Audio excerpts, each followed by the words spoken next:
Menteri Komunikasi dan Informasi jadi tersangka korupsi 8 triliun. Jokowi putuskan akan segera dicopot dan menyiapkan pengganti Menkominfo Johnny G. Plate. Ada rencana isu reshuffle nggak, Pak? Segera. Kapan, Pak? Segera. Memang dalam waktu dekat ini, tadi barusan juga saya berkomunikasi dengan Pak Pramono Anung, Pak Sekap.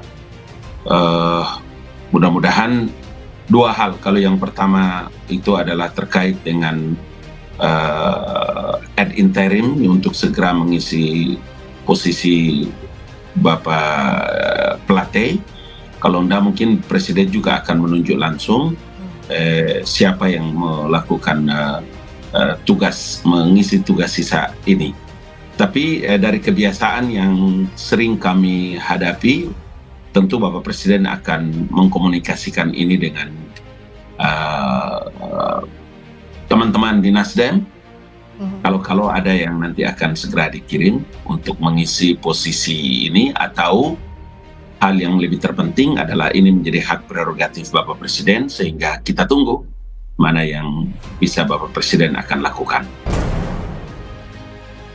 Merespon isu bahwa salah satu menteri Nasdem berpeluang direshuffle Presiden Jokowi, usai Menkominfo Johnny G. Plate ditetapkan tersangka kasus korupsi BTS 8 triliun.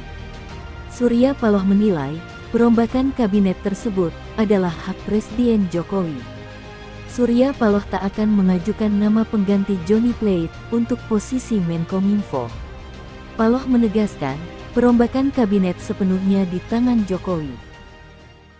Konsisten, ini hak prerogatif Presiden bagaimana kita mengajukan baru.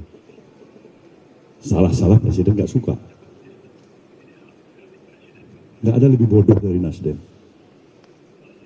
untuk tiba-tiba mau mengajukan nama baru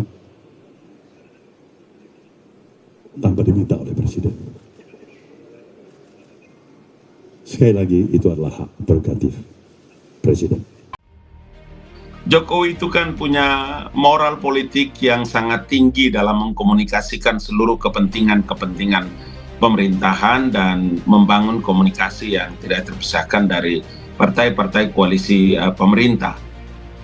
Apapun alasannya, sampai sekarang Nasdem kan masih tetap menjadi partai koalisi pemerintah, sehingga menghadapi kasus seperti begini saya punya keyakinan yang kuat karena pasti Bapak Presiden akan mengkomunikasikan ini dengan partai-partai koalisi pemerintah.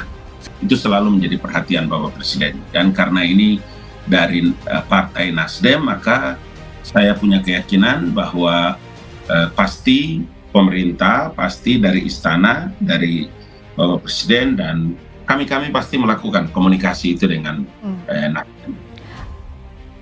Banyak Yabek berpendapat bahwa ditetapkan Johnny G. Plate sebagai tersangka kasus dugaan korupsi proyek BTS ada hubungannya dengan politik. Hal tersebut ditepis oleh Menko Polhukam Mahfud MD. Mahfud tidak membenarkan hal tersebut. Mahfud mengungkap, justru Kejagung telah memeriksa kasus ini secara berulang-ulang dan menjamin jika pihaknya sudah menemukan cukup bukti untuk menetapkan Johnny sebagai tersangka. Ya tidak apa-apa, hukum harus berjalan. Jadi penanganan Johnny Plate itu sudah sesuai hukum. Karena sebenarnya ini sudah diteliti berulang-ulang. Kan sudah agak lama kan isunya, tapi agak terlambat karena ini diteliti berulang-ulang, karena ini beririsan dengan politik. Nanti kalau ditindak, dibilang bahwa ini tindakan politik, ini karena punya masalah politik. Saya bilang hati-hati. Tetapi kalau bukti sudah cukup, jangan ditunda. Karena kalau menunda penetapan tersangka itu salah juga secara hukum. Bisa dituding loh. Anda kalau menunda, dia sudah memenuhi syarat, berarti Anda menghalang-halangi penegakan hukum. Itu salah, ada hukumannya juga. Jadi sebab itu saya katakan, hati-hati, ini ada unsur politiknya, beririsan. Tetapi kalau hukum sudah menyatakan ada buktinya, dua alat bukti cukup, dan Anda yakin di bawah pengadilan bisa membuktikan, segera saja tersangkakan. Ya sebenarnya ini sudah agak tertunda 1 atau 2 minggu, karena diteliti lagi agar tidak salah, agar tidak menjadi isu politik. Kasus kasus ini adalah kasus murni, kasus hukum yang menjadi bagian yang tidak terpisahkan dari tugas dan tanggung jawab Pak Johnny Plate sebagai Menteri Komunikasi dan Informatika. Kalau dikaitkan dengan masalah politik, ingat bahwa Nasdem mendeklarasikan calon presidennya itu bulan Oktober tahun 2022. Kasus ini udah jalan sejak lama. Dia berdiri murni, kasus betul-betul Kejaksaan Agung melakukan tindakan profesionalisme untuk dan atas nama negara dalam tugas-tugas penegakan hukum. Karena itulah maka saya ingatkan sekali lagi bahwa sejak awal Bapak Presiden telah mengingatkan untuk jangan sekali-kali ada Bapak dan Ibu para menteri yang terkait dengan masalah hukum atau masalah korupsi. Karena pasti Presiden tidak akan mungkin mengintervensi dan tidak pernah akan bisa mendapatkan pengampunan. Apalagi ini begini ya, ini masalah BTS, ini adalah program strategis nasional yang dicanangkan oleh Bapak Presiden.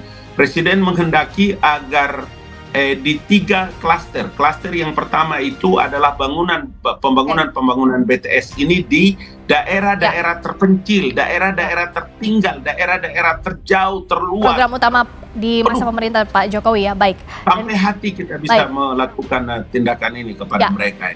Presiden Jokowi akan segera menyiapkan pengganti Johnny G. Plate sebagai Menkominfo.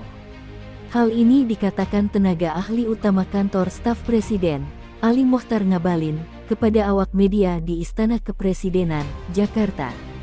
Menurut Ngabalin, merujuk pada kebiasaan Presiden dalam menyikapi persoalan hukum para menterinya, tak perlu waktu lama bagi Presiden Jokowi untuk mencari pengganti. Meski begitu, supaya organisasi kementerian dapat tetap berjalan, maka akan ditunjuk menteri ad interim terlebih dulu.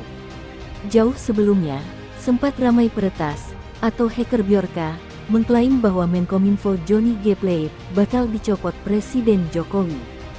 Bjorka mengklaim mendapatkan informasi dari temannya yang bekerja di lingkungan Istana Kepresidenan. Kini, Johnny G. Plate ditetapkan Kejagung menjadi tersangka kasus korupsi pembangunan Tower Base Transceiver Station atau BTS, dan posisi Menkominfo akan segera dilempar ke orang lain. Sebelumnya diberitakan, Kejagung menetapkan Menkominfo Johnny G. Plate sebagai tersangka kasus dugaan korupsi penyediaan menara BTS 4G dan infrastruktur pendukung 1, 2, 3, 4, dan 5 bakti Kemenkominfo tahun 2020 hingga 2022. Direktur Penyidikan Jampitsus Kejagung Kuntadi menyebut, penetapan tersangka Johnny G. Plate berkenaan dengan wewenangnya sebagai pengguna anggaran, serta jabatannya sebagai menteri.